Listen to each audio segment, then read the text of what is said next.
पहले कांग्रेस के मंच से पीएम मोदी को गाली और अब बिहार की सियासत में बीड़ी बम फूट गया। यह बम कांग्रेस की ओर से ही फोड़ा गया है, जिसकी गूंज आज बिहार के चुनावी मैदान में खूब सुनी जा रही है। केरल कांग्रेस की ओर से आज सोशल मीडिया पर पोस्ट करते हुए बिहार की तुलना बीड़ी से की गई है। बीड़ी पर जीएसटी 28 से 18% किए जाने पर केरल कांग्रेस ने लिखा है कि बी से बीड़ी और बिहार बी से शुरू होते हैं और अब उनको पाप नहीं माना जा सकता। इन शब्दों पर गौर कीजिए। अंग्रेजी में लिखा हुआ है, जिसका हम हिंदी ट्रांसलेट कर रहे हैं कि अब बी से बीड़ी, बी से बिहार, अब उनको पाप नहीं माना जा सकता है।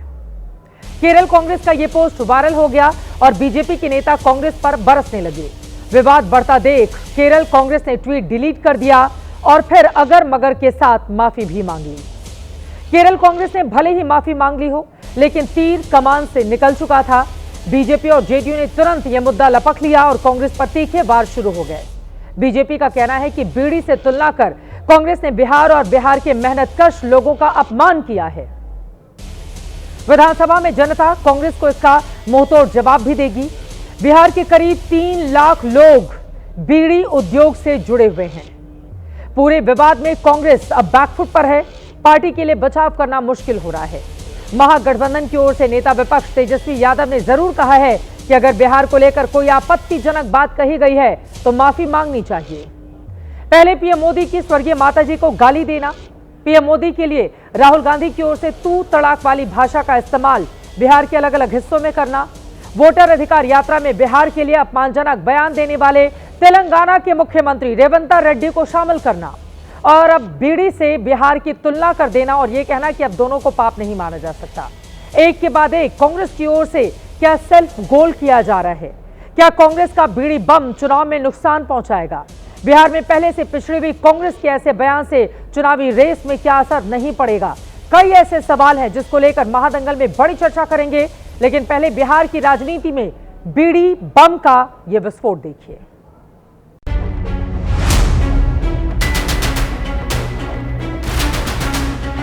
कांग्रेस ने बिहार और बिहारी के प्रति उनकी क्या सोच है, उनके दिल में क्या चलता है, इस बात को जग जाहिर कर दिया और उसने बिहारी को जो अपमानित करने का काम किया है, बी से बीरी और बी से बिहारी, राहुल गांधी जी को और कांग्रेस को बिहार के लोगों से माफ़ी मांगना चाहिए।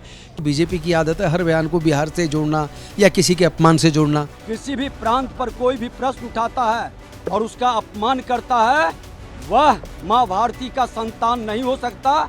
ऐसे लोग सजा के हकदार है।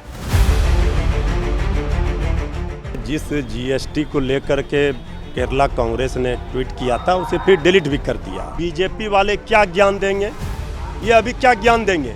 बी से बिहार, बी से बुद्ध की धरती, बी से बुद्धिजीवियों की धरती, यही है बिहार की शक्ति, ये सबको पता है। बिहार की जनता इसको कभी टॉलरेट नहीं करेगी। मुंह तोड़ जवाब मिलेगा कांग्रेस और आरजेडी को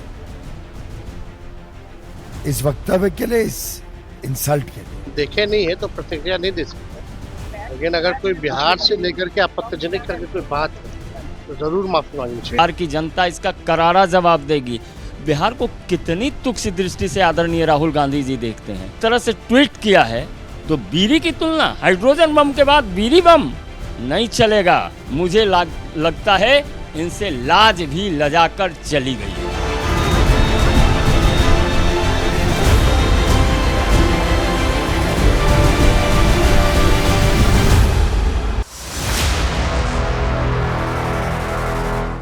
अब सवाल यह है, कांग्रेस पार्टी को क्या सेल्फ गोल करने की आदत पड़ चुकी है? जरा सोचिए, 1 महीने के बाद जहां पर चुनावी तारीखों का ऐलान होने जा रहा हो, उस बिहार को लेकर इस तरह की अभद्र भाषा का इस्तेमाल करना।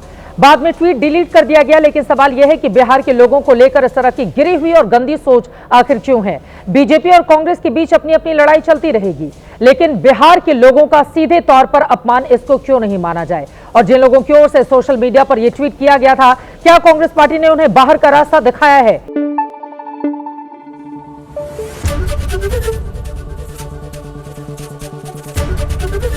एबीपी न्यूज आपको रखे आगे।